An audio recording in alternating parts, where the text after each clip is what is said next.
Surprise inflation and the dumbest bill in America. This is Mark Fisher with Mark and the Millennials. And the Millennial joining me today is, of course, Christopher Hopkins, our producer on the other side of the camera. Welcome, everybody. This is Mark Fisher with Mark and the Millennials. Look, surprise inflation. Were you surprised after the government spent several trillions of dollars on anything and everything under the sun? Were you surprised that we had inflation? I suspect you were not surprised because of the basics of economics that with supply and demand, when you have a money supply that is pumped into the economy endlessly through $3 trillion of spending by the federal government, there is way too much money in the economy and you have a scarcity of goods. And the only way to meet through the scarcity of goods is to have prices rise. And the other way to do it, of course, is to cut government spending or to do what? To increase interest rates. Probably all of the above. Well, Jerome Powell, this is in the Daily Caller, he claims that nobody expected inflation to get so high. Now, remember, the Fed is supposed to be independent of the presidency and independent of the government. It's supposed to be this independent agency that is supposed to evaluate economic circumstances from day to day, from week to week, from month to month, from quarter to quarter, and then they are supposed to make decisions accordingly about all kinds of things, not the least of which is interest rates. And yet, we have proof now that Jerome Powell and many of the members of the Fed are just tools of the Biden administration because it's like, oh, we had no idea inflation was going to get so high. We have a clip about this. Look, it's worth listening to this because remember, these individuals, Jerome Powell being one of them on the Fed, these are supposed to be the best and the brightest from the best universities in America, the smartest of the smartest economists in the world. And he had no idea. He had no idea that inflation was going to be so high. We have that clip, and here it is. Last press conference that you thought the path to that soft landing had narrowed. Has it continued to narrow, or is it widened? Or I don't know if you can have a wider soft landing, but I don't know that it's changed since this is what, 5-6 weeks ago. Yeah. I was asked the question, has it narrowed? Is it still possible? And has it narrowed? It's definitely still possible. And it has narrowed because If you look over the course of this year, nobody expected us to raise rates this much. No one expected inflation to be this strong and this persistent and this, to have spread so broadly through the economy. And so to the extent we need to keep rates higher or keep them higher longer, that's going to narrow the path to a soft landing. On the other hand, if we get good inflation data and we get evidence that all the things that I talked about, if all those things start to swing the other way, then we could very much achieve this. Nobody expected inflation to be so high. Nobody, says the guy who's the head of the Fed and is supposed to be one of the smartest people in America as it relates to economics and the complexity of the American economy. So in the Daily Caller, Federal Reserve Chairman Jerome Powell claimed Wednesday that nobody thought inflation would reach levels that it did, but several economists, including former Obama administration appointees, raised alarms much earlier. So, first of all, we know that Powell is not telling the truth because lots of other economists, including economists on the left, said, yeah, inflation is pretty soon going to be out of control. Quote, nobody expected inflation to be this strong, Powell said. How could an administration loaded with savvy political and economic hands have gotten this critical issue so wrong, said former Obama administration official Stephen Ratner in his November 16th, 2021 op-ed, that is a year ago, by the way, in the New York Times. They can't say they weren't warned, notably by Larry Summers, a former Treasury Secretary and former boss in the Obama administration, and less notably by many others, including me, said this gentleman who was also in the Obama administration. And so Ratner also warned on inflation in a March 5th, 2021 op-ed in the New York Times. So now we're talking about a year and a half ago. Quote, I spent an early part of my career as a reporter at the New York Times, chronicling the rampant inflation that scarred the economy in the 1970s and the Federal Reserve's struggle to contain it, Ratner wrote. So far, the wary eye that I have kept on prices for 4 decades has been unnecessary. But now with Congress poised to approve an additional $1.9 trillion in spending through the American Rescue Plan Act, I'm worrying again. And so you have this entire thread of Summers and Ratner and others warning about the unsustainability of government spending. And then you have Jerome Powell, who comes out, of course, just yesterday and says, nobody knew. We didn't know. We had no idea. And yet it is the job of the Fed to give warning shots to the American people and to the United States Congress and the president about the economy. It is their job to go on the so-called free media and say, hey, you know what? If this additional spending bill is passed in the amount of $1.9 trillion, it is going to probably cause some dangerous inflation. That statement in and of itself could have stopped these bills from passing, or at least one of the bills from passing. That is really the role of the Fed, among, of course, other things like raising interest rates to try to slow the economy down and slow down borrowing and slow down expansion, which, of course, in theory, causes people to buy less things. But Jerome Powell never did that. He only did what he was instructed to do by President Biden. And that is an extraordinary thing. And we are going to tie that issue, the issue of a complacent Fed, along with FTX and some other issues in this podcast, with why it's so important to have a free and fair media. And we did cover this a little bit the other day on our last podcast, but these are some new issues, one of them being the Fed. Because look, in a free and fair media, you'd be able to tweet out a year and a half ago, President Biden's spending is going to cause potentially rampant inflation in the United States. Why would we take that risk? Okay, maybe tweet something like that. But naturally, your tweet probably would have been shadow banned, or it would have been potentially deleted because fact checkers took a look at it and found out, well, there's no proof that that could happen. Or maybe just you don't have a whole lot of followers when you tweet that out, because Twitter has made sure, at least the old Twitter 1.0 made sure that you never had enough followers to really have any kind of traction in the media, which of course, as we know, is changing.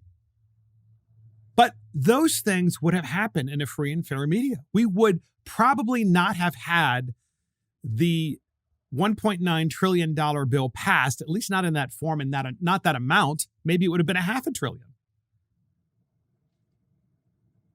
And maybe it would have been because of the fact that the American people would have seen these things and they would have had an opportunity to think them through. But instead, we had a complete blackout of any kind of criticism of massive spending policies.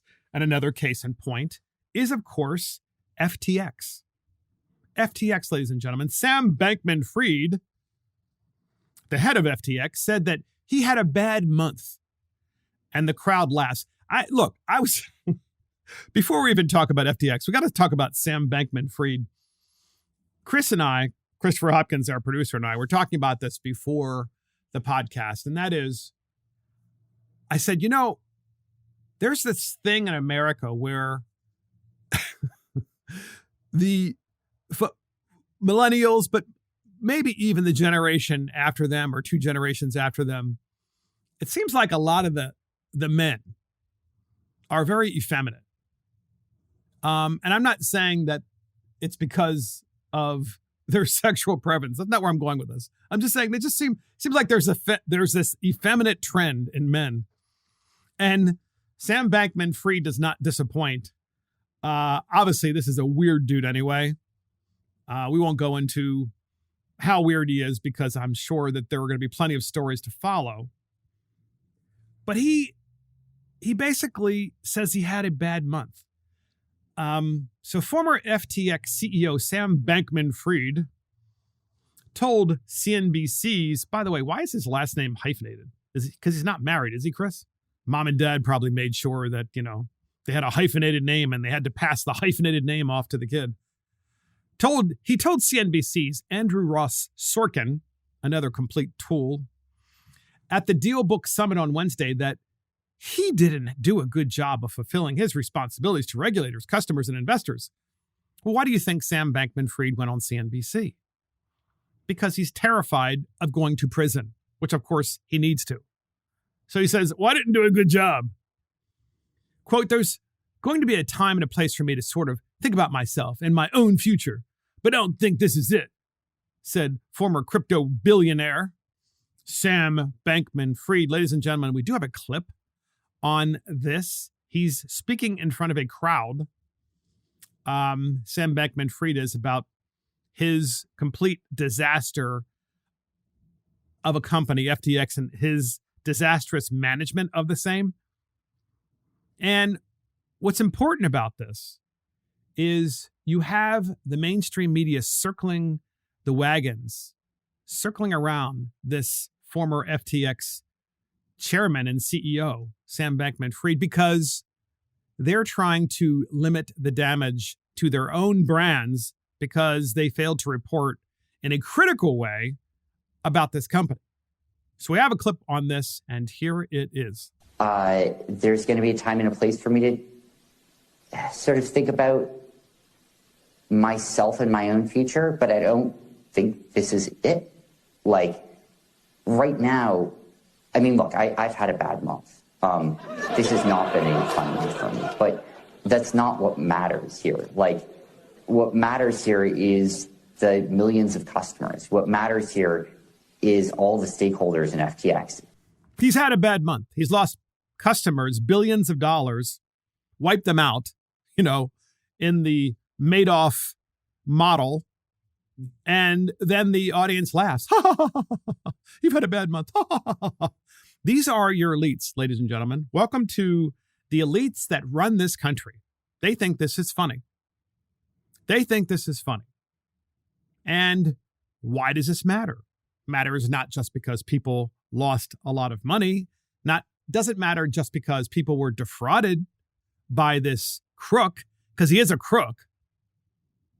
It also matters because CNBC is giving him a platform and trying to make him look friendly and normal and non-threatening.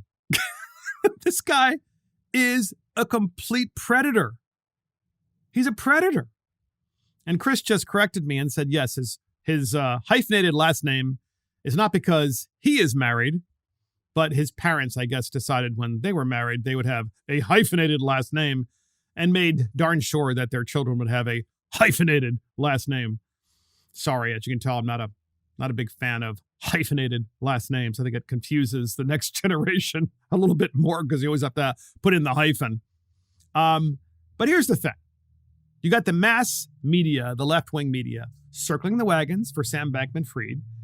And did you ever see anything in the media, any media for that matter, really, criticizing or questioning the way this guy actually was doing business? Now, I think the answer to that is, well, if we had a free and fair and honest Twitter, then perhaps you would see lots of tweets. I'm talking about like a year ago, or a year and a half ago, honest tweets and honest stories about, hey, we don't have a lot of transparency about this company and how it actually operates. And, oh, by the way, it does operate in the Bahamas, and that in and of itself is a little sketchy. It's operated by a bunch of what really are kids. And there are circumstances under which they are operating their company where it's incredibly unprofessional, especially for a financial transactional type company, where everyone in the office is sleeping with everybody else in real time in the office. And there's no doubt the media knew this. Of course they knew. And if you knew, because the media actually reported it, you'd probably say, Well, what kind of company is that? I'm going to pull my investments out. I'm going to make sure my crypto is held in a safe place at some other company, like maybe Coinbase, for example. Not there. You would have transferred your account from FTX to some other fiduciary. That would have been like a normally functioning media to actually ask those questions, because you know, as well as I do, that plenty of people in America in the media knew this was a problem. But it was so cool. Yeah, they're so cool because these are all connected people. Doesn't matter. As you heard the crowd laugh, I've had a bad month. And everybody's like, ha, ha, ha, ha, ha. All the elites, ha, ha, ha. No big deal. Yes, you're entitled. And I know that Tucker Carlson has covered this as well. The difference is I want to cover this as it relates to the media and why the media has been completely and utterly quiet. So, speaking of which, there are some new Twitter revelations. Twitter's ex-safety chief, Yoel Roth, finally admits the mistake of censoring the Hunter Biden laptop matter. Now remember, Twitter has fact checkers, and this particular gentleman, Yoel Roth, was Twitter, I should say, ex-safety chief. I'm not even sure what that means. I guess he's the guy that makes sure that things that are put on Twitter are true. I mean, it's kind of laughable. First of all, because he's incredibly young. When you see him, it's like he has no life experiences. And Twitter chooses this guy. I mean, once again, another totally effeminate guy. I'm not really sure what is going on in Silicon Valley. Nonetheless, I'm going to read part of this. This is in the New York Post. It took him long enough. The former Twitter executive and safety chief, who played a key role in censoring not the Washington Post, but the New York Post's Hunter Biden laptop 2020 expose, has admitted finally that it was a mistake. More than 2 years later, while his one-time boss, Elon Musk, acknowledged Wednesday that the social media giant has interfered in elections. Think about that. Elon Musk is now saying Twitter interfered in elections. And Yoel Roth was the chief interferer, if you will. Yoel Roth was Twitter's head of trust and safety. Can you imagine? I'm a head of trust and safety at Twitter. I get to decide what people get to read. Until he quit, at least in November, in the wake of Elon Musk's $44 billion takeover, Yoel Roth confessed Tuesday that the company erred in restricting people from sharing the Hunter laptop story. Well, he didn't restrict it. He just outright prohibited you from putting the information on Twitter. It was removed immediately, shadow banned. You didn't even get to read it, by the way. It wasn't like, this is not true content. You just couldn't read it at all.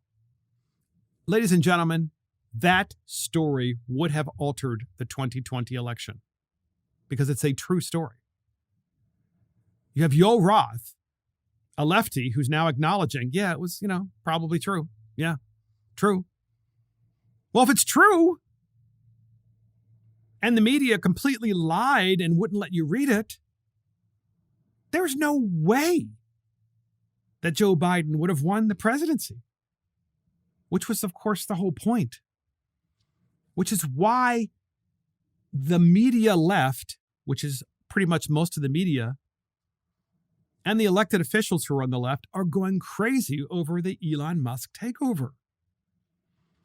So in an interview with journalist Kara Swisher, Yoel Roth, the former guy ahead of Twitter's Department of Truth, appeared to deflect the blame, insisting that even though he had concerns about the authenticity of Hunter Biden's laptop, it never got to the point where he thought the story should be suppressed, but he suppressed it anyway. So you should see a picture of this guy, because there is, in the New York Post, this article that I'm reading to you, but there's a picture of him in this interview. And he got his legs crossed, is wearing all black, looks like he's 25 years old, 28 years old. Imagine that, ladies and gentlemen. Somebody, I'm sorry, I have an issue with this anyway, obviously, with people deciding what you can and can't read. It's ridiculous. I'm talking about what adults can and can't read, just to be clear here. Looks like he's 25 years old. Maybe he's a little bit older. Very few life experiences, if any, given this title, and decides single-handedly who gets elected as president of the United States based on what you get to read or not read. We have a clip on this, and here it is. The morning of the Hunter Biden story in the New York Post happens, and it was weird, right? With distance and with what we know now, we forget some of the weirdness. But do you remember the laptop repair guy? Do you remember the uncertainty of the whole story? We didn't know what to believe. We didn't know what was true. There was smoke, and ultimately for me, it didn't reach a place where I was comfortable removing this content from Twitter. Everything about it looked like a hack and leak and smelled like a hack and leak. You did not want to do that. But it didn't get there for me. So there you go. That's the gentleman from Twitter's Department of Truth, Justice in the American Way, literally lying and saying, well, I mean, there wasn't enough information, so I really didn't do anything. But in fact, they did. They did. They wouldn't allow you to see the story. You remember. I mean, don't you remember that incredible interview that Tucker Carlson had with Hunter Biden's partner, where the gentleman discloses the fact that Joe Biden is the big guy and Hunter Biden is literally got a family business empire trading off of his father's vice presidency and then presidency. All of this hidden from the media, which is why, of course, now we have the White House saying, Twitter is bad. Twitter 2.0 bad. Twitter 1.0 good. Here's Peter Doocy asking Jean-Pierre about, now that Twitter 2.0 is bad, will the White House delete its Twitter account? We have that clip. Here it is. When are you guys going to delete the White House Twitter account? Why would we do that? Well, you're saying that you're keeping an eye on Twitter because it might not be a suitable platform, so why use it? Look, I want to be very clear here. The president has always said, and he has been very, very clear in his belief that it is important of social media platforms to continue to take steps to reduce hate speech and misinformation. And will continue to say that. But media platforms make independent choices about their information that they present. And so, look, I don't have anything to share on any policy or any changes that we will be making. We have multiple platforms, as you know, that we utilize to communicate with the American people. When you say that you're going to be monitoring some of the speech on there, if you see something that you don't like, would you try to shut Twitter down? So look, you know, when you talk about monitoring, you know, it is, I hate to break it to you, Peter, just like everybody else, we very much monitor the news. We pay close attention to everything that you all are reporting, and Twitter's in the news a lot. And so that's what we're paying attention to. We're paying attention to what is in the news and what is being reported on the misinformation that's out there. Let's not forget there's groups like NAACP, the Anti-Defamation League, and the public health leaders have been very vocal about their concerns as well. So yes, we are reading what you all are writing and looking at what you all are reporting about the misinformation that is out there. But, you know, I would hope that all Americans, including social media companies, civil rights organizations I just laid out, including Fox as well, will agree that we need to, call out hate speech and misinformation. So that's the exchange between Peter Doocy and Jean-Pierre, where Peter Doocy is like, hey, you don't like Twitter and you call it a dangerous platform. So why don't you just delete your Twitter account and be done with it? And she's like, well, no, we're just going to be monitoring Twitter because, for example, the NAACP has said that, and other organizations have too, like the Anti-Defamation League, have said that they have concerns about misinformation and hate speech on the platform. And this is what's incredible, ladies and gentlemen. You have the right, like this idea of hate speech too, right? The idea that I don't like your speech, it's hate speech. So, for example, if you say something on Twitter like, yeah, actually, I think the best possible place for a child is in a marriage where the marriage is between a man and a woman, and the man and the woman have children and they procreate. I believe that that is the case, which, by the way, I do. I can't imagine a better place for children. You put that on Twitter, and then suddenly you have these leftist organizations saying, that's hate speech. No, it's not. It's speech. It's my opinion. But of course, Twitter 1.0 would have deleted it. Or, more importantly, they probably would have said, oh, shit, that guy Fisher doesn't have any followers to speak of because we've made sure he doesn't get any followers. So we'll let him put up there whatever he wants because, he's got 1,000 followers. There's no harm done. And we'll make sure that for perpetuity, he only has 1,000 followers. Maybe we'll give him one additional follower per year. Maybe. Kind of like what YouTube does too.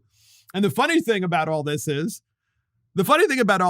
suddenly now that Elon Musk has taken over Twitter, there are celebrities across the country. By celebrities, I'm like political figures, celebrities, all on the right, who've had a huge surge of followers.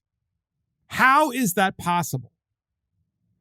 What did Elon Musk do? Is he engaging in conspiracies to make sure that people on the right have more followers? No.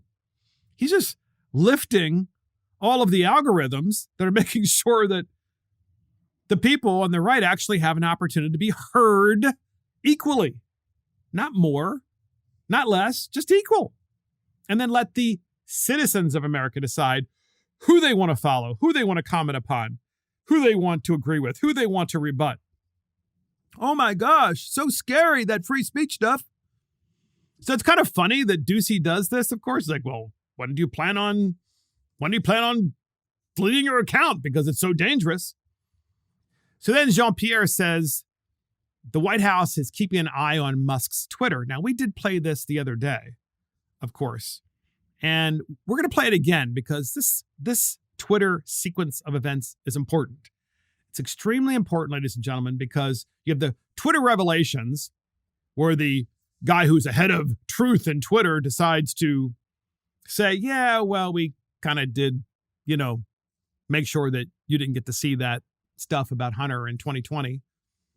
Then suddenly we have all these people who have more followers and they're getting more traction on Twitter because they're on the right. And then you have Jean-Pierre's like, well, we got to keep an eye on Twitter. Deuce is like, well, if you don't like Twitter because the quote unquote hate speech, then when are you going to delete your account? And then, of course, the other day we played this. We have to play it again because this is a Reuters reporter who asks this question to Jean-Pierre. We're going to play it again. Here it is. Question about Twitter. There's a researcher at Stanford who says that this is a critical moment, really, in terms of ensuring that Twitter does not become a vector for misinformation. I mean, are you concerned about Elon Musk says there's more and more subscribers coming online. Are you concerned about that? And what tools do you have? Who is it at the White House that is really keeping track of this? I got to tell you something. That question by that so-called reporter, are you concerned that there are so many more people using Twitter now that Elon Musk owns it? And are you concerned that it's going to be a vector of misinformation? That question and Jean-Pierre's response, which we will play for you again, should be taught in every public school in America in their civics classes, starting in middle school. In journalism as well. Oh, great point. Journalism in college, journalism students should be hearing this and learning about it and having large hour-long discussions about it in class, in college lectures. And it should also be played in civics classes in public middle schools and high schools so that people can hear this. An actual reporter asking the question, are you concerned it's going to be a vector of misinformation because more people are joining it and listening to it? And Jean-Pierre's response should also be taught And then it should be compared. The question and response should be compared and contrasted to the First Amendment of the United States Constitution, and make that an entire discussion in civics class in every single middle school and every single high school. So we can once and for all put to bed this idea that you get to censor people. Here is Jean-Pierre's response. Here it is. So look, this is something that we're certainly keeping an eye on. And look, we have always been very clear, and that when it comes to social media platforms, it is their responsibility to make sure that when it comes to misinformation, when it comes to the hate that we're seeing, that they take action, that they continue to take action. Again, we're all keeping a close eye on this. We're all monitoring what's currently occurring, and we see it with our own eyes of what you all are reporting, and just for ourselves, what's happening on Twitter. You're going to keep an eye on Twitter. The government of the United States, as Chris said, the government of the United States is going to keep an eye on free speech. We're going to have a close eye on that free speech. Thank you so much for asking that really thoughtful question.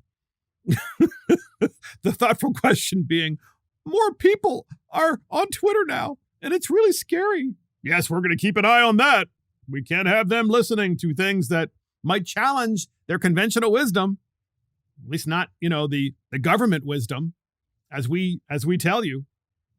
And then you have to ask yourself the question, ladies and gentlemen, this, which is, what kind of public education system generates idiots like Jean-Pierre and that stupid reporter from Reuters to ask such a question? What kind of public education system generates those types of people? By those types of people, I'm talking about people that believe that you ought not be able to have the right to say what you want to say. It's an incredible thing. I mean, I'm just at a loss for words that more people and more civics teachers in America aren't seeing these kinds of comments from their federal government and thinking to themselves, I've got to do a better job of teaching my students about why the Bill of Rights is so important. And clearly, this is a great loss of knowledge in the United States, that we have an entire generation, potentially generations, who truly don't understand why our Constitution exists, how it came into effect, and why it did. It came into effect because of the tyrants that people lived under for eons. And the United States became the outlier from the rest of the world because we actually had a Bill of Rights that put the individual in charge, not the government. And yet we have so many people willing to cede their rights to the government. I mean, they're just so happy to do that. It's just amazing to me. And I would just finish this conversation about Twitter, although we are going to tie it into the next story as well, to remind people, don't allow the left to get away with saying that your speech is hate speech.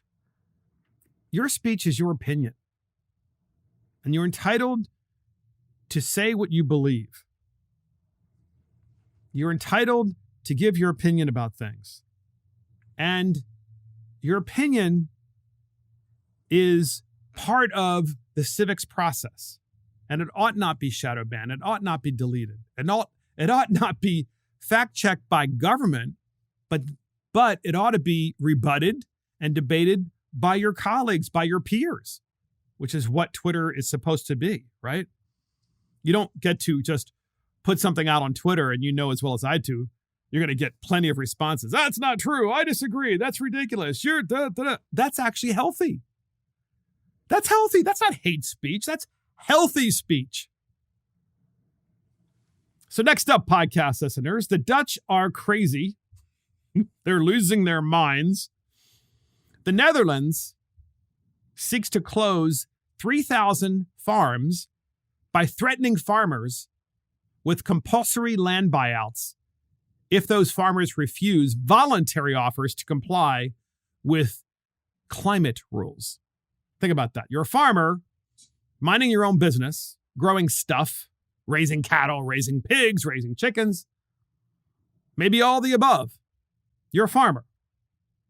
You're doing, as far as I'm concerned, God's work, because you're growing food and feeding people. And there's a government, your government in the Netherlands, that says, hey, if you don't do what we tell you to do with respect to the so-called climate rules as established by the European Union, not even your own country, but a super government, then we're going to shut you down. We're going to take away your farm.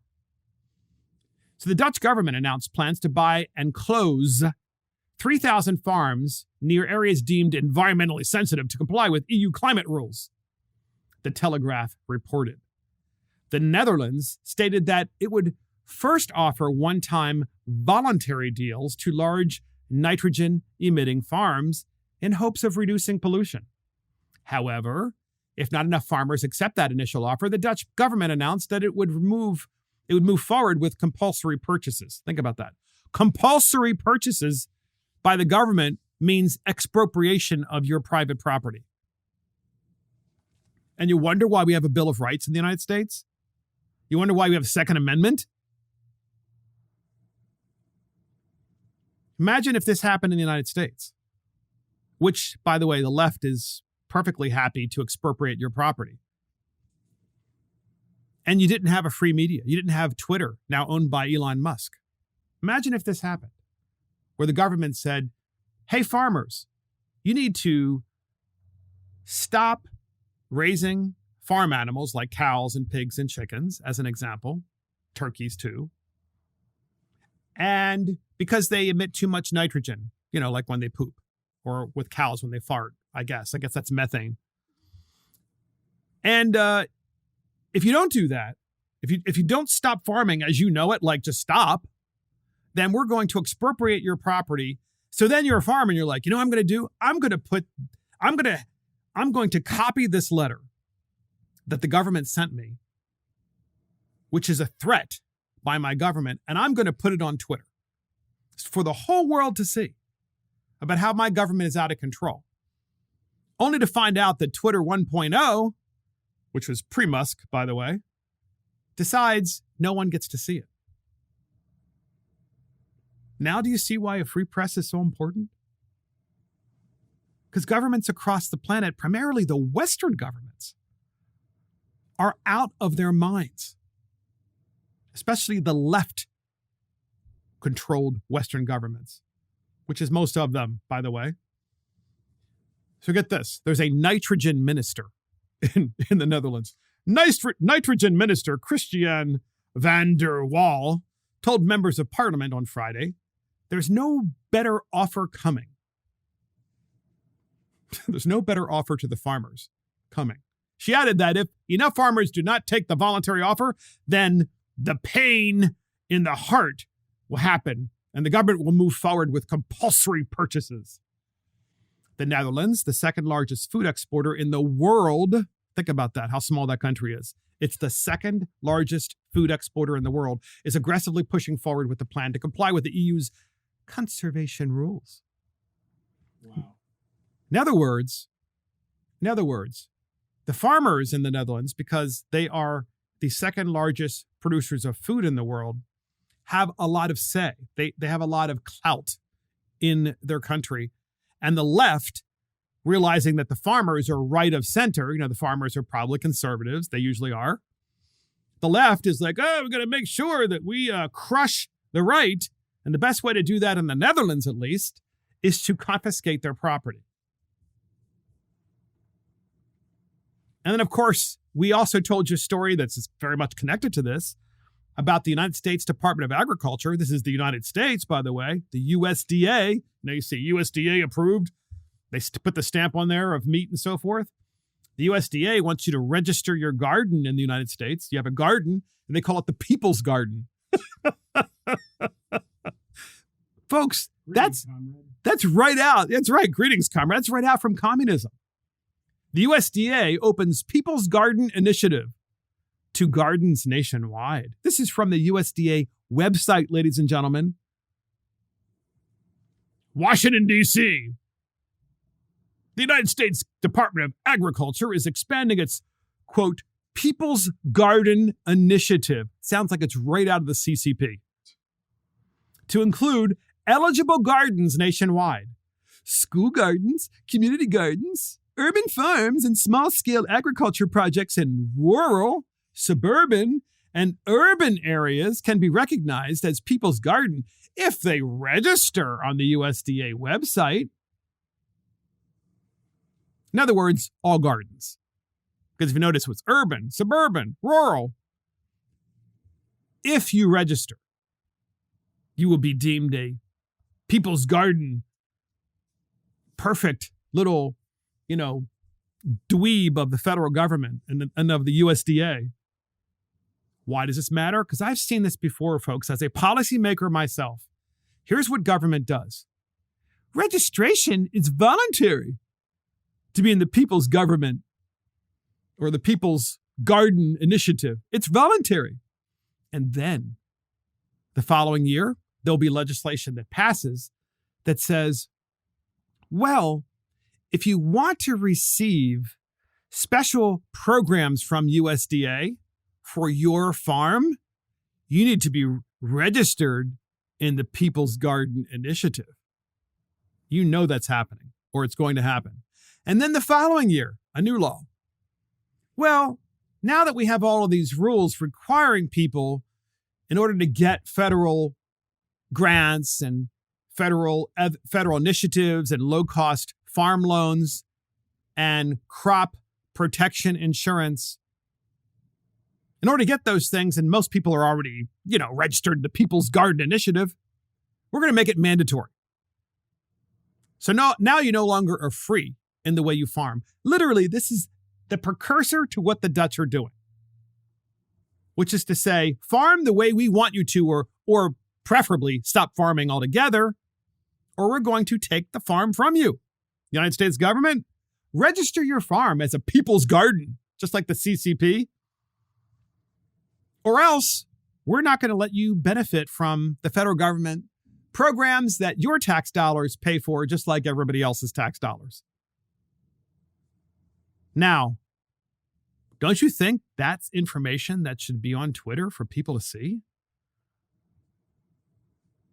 Because you know that CNBC and MSNBC and CBS and ABC, and of course, all of the other left-wing media outlets, they're not going to cover this.